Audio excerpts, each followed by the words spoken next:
l'ambiance cette semaine au sein du groupe? C'était, on imagine, concentré, travailleur. Vous avez senti un peu de tension aussi au vu des enjeux de cette dernière journée? Non, non, non. J'ai pas senti de tension. C'est toujours le risque hein, quand on joue un match décisif, comme celui de demain, une sorte de finale. Euh, voilà, que l'enjeu, tu le jeu, le reste. Voilà, l'idée, c'est d'être conscient des choses, mais heureusement que les joueurs le sont. Mais c'est surtout voilà, ne pas le jouer stressé, se donner les moyens de faire un résultat tout simplement, quoi. Mais j'ai pas senti plus de pression que ça. Voilà. Après, il reste un entraînement cet après-midi, il y a le match de demain.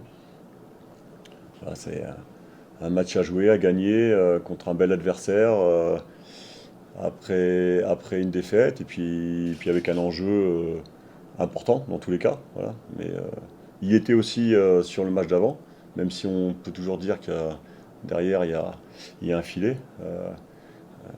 Dans la communication, depuis 3 matchs, hein, depuis Orléans, l'idée c'était d'oublier ce filet, quoi. Que chaque match était quasiment une finale. Voilà. Là, pour le coup, il n'y a pas de filet derrière. C'est- Il n'y aura pas de match derrière. Et bah, il faut assurer définitivement ce maintien demain, quoi.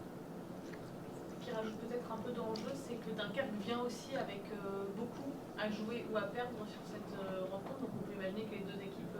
Mais j'ai envie de dire tant mieux. Tant mieux. C'est toujours délicat de recevoir une équipe soit qui n'a plus rien à jouer, qui joue libéré, ou voilà. On sait jamais. Alors après, quand on a dit ça, si on parle de Dunkerque, c'est 9 victoires sur les 11 derniers matchs. Donc ça reste un bel adversaire. Euh, mais non, non, que les deux équipes aient quelque chose à jouer, forcément ça va mettre du piment supplémentaire. Et je préfère que Dunkerque ait quelque chose à jouer. Pas de tension, vous avez dit, mais est-ce que vous êtes préparé différemment justement pour ce dernier match? Différemment, non. En, en- en- en fonction aussi du ressenti qu'on peut avoir sur le groupe par rapport au fait d'aborder ce dernier match, en sachant que voilà, si la tension, on les sent plus la veille, le jour même. Euh, c'est pour ça que je dis que les indicateurs, on les aura ce soir et puis demain. L'idée, alors, différemment parce que c'est un adversaire différent de Villefranche. Euh, c'est c'est un dernier match aussi, c'est un match en fin de saison. Nous, avec un groupe quand même amoindri depuis quelques temps. Voilà, c'est toutes ces choses-là, quoi. En sachant que sur les 5 derniers matchs, on a fait 3 matchs, enfin quasiment 3 fois 1h10 à 10 contre 11. Donc ça a des impacts athlétiques et psychologiques. Donc on en tient compte aussi. Mais avec l'idée de se préparer au mieux avec tous ces éléments hein, qu'il faut prendre en considération, de se préparer au mieux pour le match de demain. Comment vous gérez le fait qu'un match nul suffirait? Donc est-ce que inconsciemment peut-être les joueurs peuvent se dire Non, non, non, je coupe court. J'ai jamais évoqué et on l'évoquera pas, quoi. Je veux dire, non. Il y a un match à gagner. Parce que si on va plus loin, on peut se dire ouais, mais même en cas de défaite, on pourrait.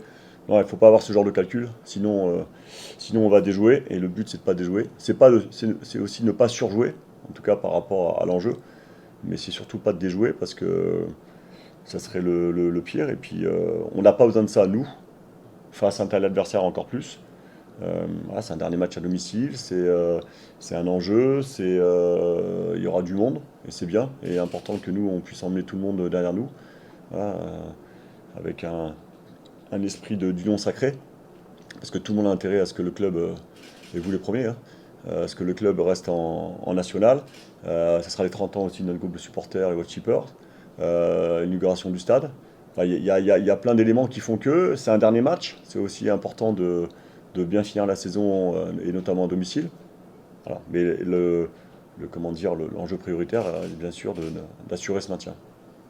Beaucoup de monde au stade, justement. On sait que les supporters de cette saison, et c'est assez rare quand même au FC, ont un peu exprimé leur mécontentement au cours de la saison à divers moments.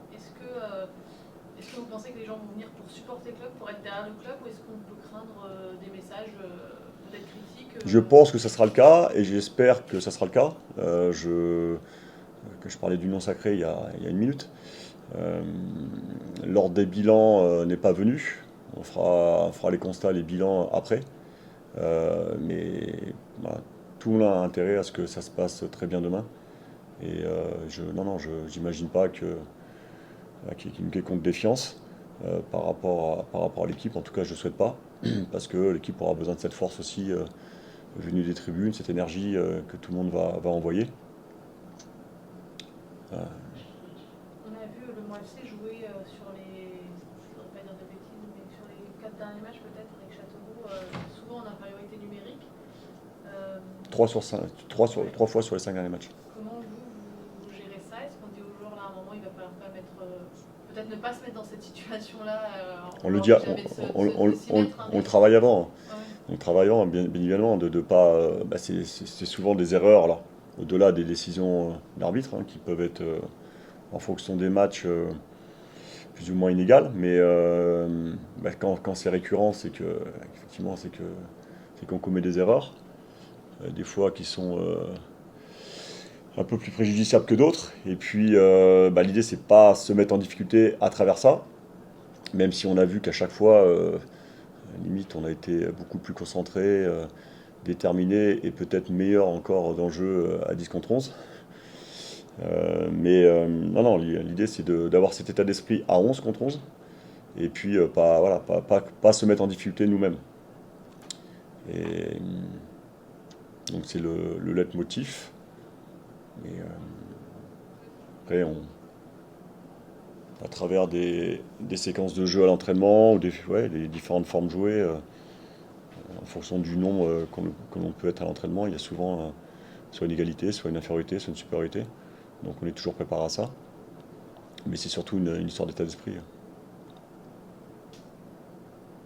Sur le groupe, est-ce qu'on peut juste faire le point sur ceux dont on sait déjà qu'ils seront absents?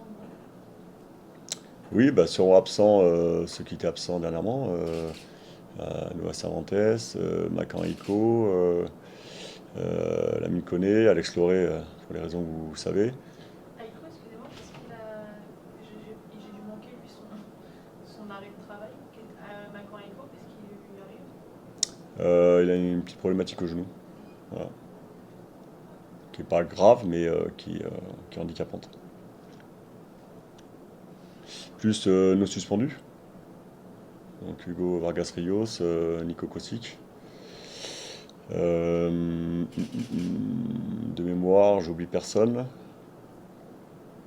Voilà, donc Des absents importants, je pense déjà aux deux jeunes liés.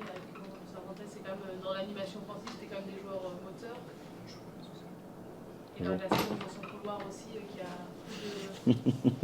oui, mais comme c'était le cas souvent, après, dans ces cas-là, bien sûr j'aimerais avoir tout le monde, mais je donne beaucoup d'importance à ceux qui seront là.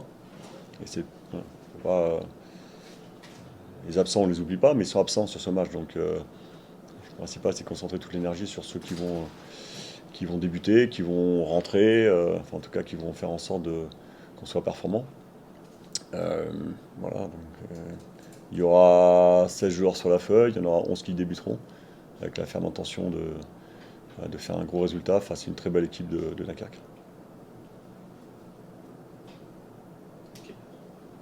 C'est bon? Merci. De rien.